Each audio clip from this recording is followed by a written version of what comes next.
আসসালামু আলাইকুম ওয়া রাহমাতুল্লাহি ওয়া বারাকাতুহু। প্রিয় দর্শকবৃন্দ, সকলেই কেমন আছেন? আশা করছি আল্লাহর অশেষ মেহেরবানিতে আপনারা সকলেই ভালো আছেন। প্রিয় দর্শকবৃন্দ, আজকে আমি আপনাদের সামনে মুনাফিকের চিহ্ন ও বাস্তবতা এবং মুনাফিক চিনার 9টি উপায় ও মুনাফিকদের শাস্তি কি হবে সে বিষয়ে আলোচনা করব ইনশাআল্লাহ। ভিডিওটি শেষ পর্যন্ত দেখবেন ইনশাআল্লাহ।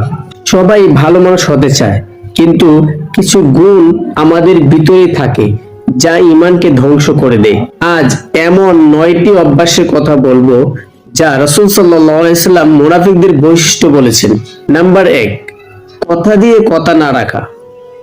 একজন ভাই বারবার বলে কাল দেব, পরশু দিচ্ছি, কিন্তু সে জানে দিবে না। এমন মানুষ সম্পর্কে রাসূল সাল্লাল্লাহু আলাইহি সাল্লাম বলেন সে মুনাফিকের বৈশিষ্ট্য ধরে রেখেছে। নাম্বার 2, আমানতের খেয়ানত। আপনার কাছে কেউ কিছু রেখে গেলে আর আপনি তা গোপনে ব্যবহার করছেন। আপনি হয়তো মানুষকে ফাঁকি দিতে পারেন, কিন্তু আল্লাহ সব দেখেন। নাম্বার 3, মিথ্যা বলা। কেউ কেউ বলে মজা করছি ভাই, সিরিয়াসলি না, কিন্তু মিথ্যা মজা করে হলেও মিথ্যা। এই অভ্যাস ধীরে ধীরে হৃদয় থেকে সত্যকে মুছে দেয়। নাম্বার 4, ঈমানদারদের সামনে হাসি। দেখলে মনে হয় যেন ভাইয়ের চেয়েও আপন। সালাম, হাসি, দোয়া, কিন্তু একটু পরেই চায়ের দোকানে বসে বলে কত দেখানো লোক, নামাজ পড়েই ছবিতে ওঠে। এটাই কি ঈমানের আচরণ? রাসূল সাল্লাল্লাহু আলাইহি সাল্লাম বলেছেন যে পিছনে কটূক্তি করে সে জান্নাত পাবে না কখনো। নাম্বার 5, মুসলমানদের মধ্যে বিভাজন সৃষ্টি করে, ফিতনা ছড়াতে ভালোবাসে। দুই ভাইয়ের মধ্যে শান্ত সম্পর্ক, একজন এসে বলল, ভাই জানেন উনি আপনার পেছনে কি বলেছে? তাদের মাঝে শয়তানের দেয়াল তোলে। এরা হয়তো নামাজ পড়ে কিন্তু অন্তরে বিষ ছড়ায়। আল্লাহ বলেন ফিতনা হত্যা থেকেও বড় গুনাহ। নাম্বার 6, ভুল ধরিয়ে দিলে রেগে যাওয়া ও সংশোধন করে না।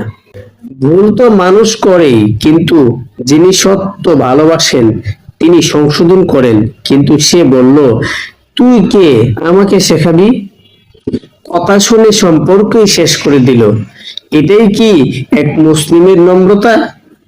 রাসূল সাল্লাল্লাহু আলাইহি সাল্লাম বলেন সবচেয়ে ভালো মুসলিম সে যার হাত ও জিহ্বা থেকে অন্য মুসলিম নিরাপদ থাকে।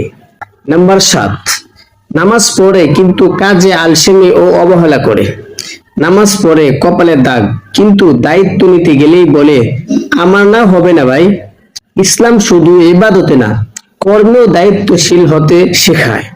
রাসূল সাল্লাল্লাহু আলাইহি সাল্লাম বলেছেন মুমিন অলস নয়, সে আমানতের যোগ্য হন। নাম্বার 8, মানুষের উপকারের কথা বলে সুযোগ পেলে ক্ষতি করে। প্রতিবেশী তরুণের উপর ভরসা করে টাকা জমা দেয়, পরে তরুণ অস্বীকার করে। আমাকে বিশ্বাস করুন খালা, আমি আপনার ছেলের মতো। কথায় ছিল সোনা, কিন্তু কাজে ছিল ধোঁকা। মুনাফিকেরা মুখে ভালো, অন্তরে বিষ। আল্লাহ বলেন তোমরা যা বলো না তা করো না, এটা সবচেয়ে বড় গুনাহ। নাম্বার 9, দুনিয়াবি স্বার্থে ধর্মকে ব্যবহার করে। এক লোক ইসলামিক বক্তৃতা দিয়ে মানুষের মন জয় করে আর পরে ব্যবসায়ী জালিয়াতি করে। হাতে তসবিহ, মুখে আল্লাহর কথা, আর পেছনে সুদের কারবার। ধর্মের মুখোশ পরে কেউ দুনিয়া কামাই করে না। আল্লাহ দেখেন অন্তর, শুধু বাহ্যিক সাজ নয়।